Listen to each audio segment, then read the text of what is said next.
ഇന്നത്തെ ഒരു life style എന്ന് പറയുമ്പം നമ്മളെല്ലാരും കുറെ ടാർഗറ്റ്സിന്റെ പുറകെ പോവാണ്. നമ്മൾ തന്നെ നമുക്ക് കുറെ ടാർഗറ്റ്സ് സെറ്റ് ചെയ്തിട്ടുണ്ടാവും. സോ അത് അച്ചീവ് ചെയ്യണം. ഇങ്ങനെ ഒരു ലൈഫ് സ്റ്റൈലാണ് നമ്മൾ മോസ്റ്റ്ലി കാണുന്നത്. സോ ഒബ്വിയസ്ലി അവിടെ ആങ്സൈറ്റി, ഡിപ്രഷൻ, സ്ട്രെസ് ഇതെല്ലാം അക്കംപനി ചെയ്തിട്ടായിരിക്കും നമ്മൾ ജീവിക്കുന്നത്. അപ്പൊ അതും ഈ ഇൻഫെർട്ടിലിറ്റിയുമായിട്ട് എനി ഹൗ കണക്റ്റഡ് ആണോ? ഇപ്പം ശ്രീലക്ഷ്മി പറഞ്ഞ പോലെ നമ്മൾ ഈ എന്താ പറയുക ഒരുപാട് ടാർഗറ്റ്സ് അച്ചീവ് ചെയ്യാനും അങ്ങനെയുള്ള ഒരു എന്താ പറയുന്ന ഒരു ഫോഴ്സ്ഫുള്ളി പല ഗേൾസിനും ഇപ്പം അങ്ങനെ ഒരു ക്രൈറ്റീരിയ ഉണ്ട്. അപ്പം നമ്മുടെ ഏജ് ഗ്രൂപ്പ് ഒ പിയിൽ എത്തുന്നത് തന്നെ ഒരു മിഡ് 30s 35. കാരണം അവരുടെ കരിയർ കുറച്ച് എസ്റ്റാബ്ലിഷ് ചെയ്ത് സ്റ്റെബിലൈസ് ആയതിനു ശേഷവും പിന്നെ അല്ലെങ്കിൽ ജോലിയിൽ ഇരിക്കുന്നവർ തന്നെയാണ് ഫെർട്ടിലിറ്റി ഇതിന് വരുന്നത്. അല്ലാതെ യങ് ഒരു ലെസ് ദാൻ 30 ഒക്കെ വളരെ റെയർ ആയിട്ട് ഇപ്പോൾ കാണാൻ തന്നെ ഉള്ളൂ. അപ്പോൾ ഇത് അവർക്ക് എന്താ പറയുക അവർ കരിയർ സെറ്റായിട്ട് വരുമ്പോഴത്തേക്കും അവർ ഒവേറിയൻ റിസർവ് അതായത് എഗ്ഗിൻ്റെ അളവ് കണ്ടമാനം കുറഞ്ഞിട്ടാണ് നമ്മൾ അവരെ മീറ്റ് ചെയ്യുന്നതിന്. അപ്പം തന്നെ നമ്മുടെ ജോലി കുറച്ചും കൂടെ as A fertility specialist difficult ആവുകയാണ്. കാരണം നമ്മുടെ ഓപ്ഷൻസ് ഒരുപാട് കുറയും. ഒരു ലിമിറ്റഡ് ടൈമിനുള്ളിൽ നമുക്ക് അവരെ ഫെർട്ടൈലാക്കി അല്ലെങ്കിൽ അവർക്ക് ഒരു ഫാമിലി കംപ്ലീറ്റ് ചെയ്ത് കൊടുക്കാന്ന് വെച്ചാൽ ഒരു കുറച്ച് ഡിഫിക്കൽട്ട് ടാസ്ക്കാണ്. അപ്പം ഈ ഫസ്റ്റ് വാല്യൂഷനിൽ തന്നെ ഇത് മനസ്സിലാകുമ്പോഴോ അല്ലെങ്കിൽ പല വീട്ടിൽ നിന്നുള്ള സ്ട്രെസ് വളരെ അധികമായിരിക്കും, റിലേറ്റീവ്സിന്റെ കയ്യിൽ നിന്നുണ്ടാകുന്ന സ്ട്രെസ്. അപ്പം ഇത്രയും ആങ്സൈറ്റിയും ഇതെല്ലാം ഇവരുടെ മീറ്റ് ചെയ്തിട്ടാണ് അവർ ഒ പിയിൽ വരുന്നത്.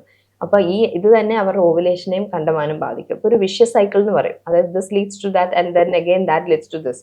അപ്പൊ സ്ട്രെസ് കാരണം ഇൻഫെർട്ടിലിറ്റി ഉണ്ടാകുന്നു, ഇൻഫെർട്ടിലിറ്റി കാരണം സ്ട്രെസ് ഉണ്ടാകുന്നു. Unless we break the cycle അതിങ്ങനെ കറങ്ങിക്കൊണ്ടേയിരിക്കും. അപ്പം ഡെഫിനറ്റ്ലി അതിനൊരു റോള് ഉണ്ട്. പിന്നെ എനിക്ക് തോന്നിയിട്ടുള്ള ഒരു കാര്യമാണ് ഈ സൊസൈറ്റിയിൽ എപ്പോഴും ഇൻഫെർട്ടിലിറ്റി എന്ന് പറയുമ്പോൾ it's always connected to women. Not always, പക്ഷെ മോസ്റ്റ് ഓഫ് ദ ടൈംസ്.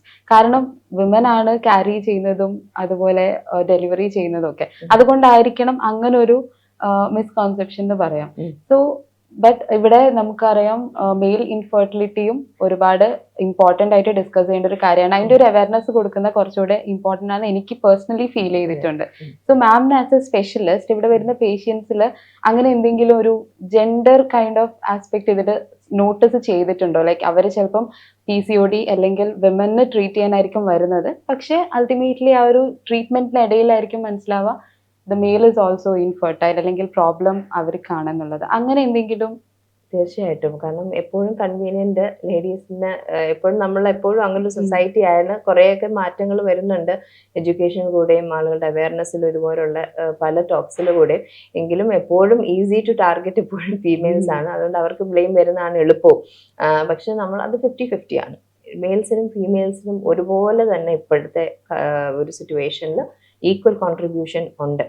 കാരണം മെയിൽസിന് സ്പേംസിന്റെ ഒരു ഡിഫക്റ്റ് നല്ല സീരിയസ് ആയിട്ടുണ്ടെങ്കിൽ തീർച്ചയായിട്ടും അത് കോൺട്രിബ്യൂട്ട് ചെയ്യും. പക്ഷെ പലപ്പോഴും ഫീമെയിൽസിനെ ഇവാലുവേറ്റ് വിമൻ തന്നെയാണ് പലപ്പോഴും വരുന്നത്. കാരണം അത് ടേക്ക് ഇറ്റ് ഫോർ ഗ്രാൻറ്റഡ് മെയിൽസിന്റെ സൈഡ് ഓക്കെ ആണെന്നുള്ള ഒരു അസംഷനിലാണ് അവർ വരുന്നത്. പക്ഷെ എപ്പോഴും നമ്മൾ എൻഷുർ ചെയ്യിപ്പിക്കും അത് രണ്ടുപേരുടെയും സൈഡ് തീർച്ചയായിട്ടും ഇവാലുവേറ്റ് ചെയ്തിരിക്കണം.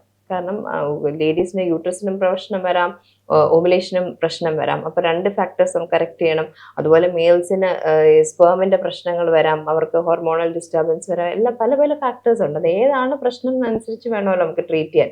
അല്ലാതെ ഒരാളെ മാത്രം ഇവാലുവേറ്റ് ചെയ്താൽ ഒരു പ്രശ്നത്തിന്റെ ഒരു സൈഡ് മാത്രമേ നമ്മൾ നോക്കുന്നുള്ളൂ, മറ്റേത് കംപ്ലീറ്റ്ലി നമ്മൾ ഇഗ്നോർ ചെയ്യുന്ന പോലെയാണ്. എന്തായാലും ഞാൻ പറയുന്ന ഒരു 50% എങ്കിലും രണ്ടുപേർക്കും ഈക്വൽ കോൺട്രിബ്യൂഷൻ ആണുള്ളത്.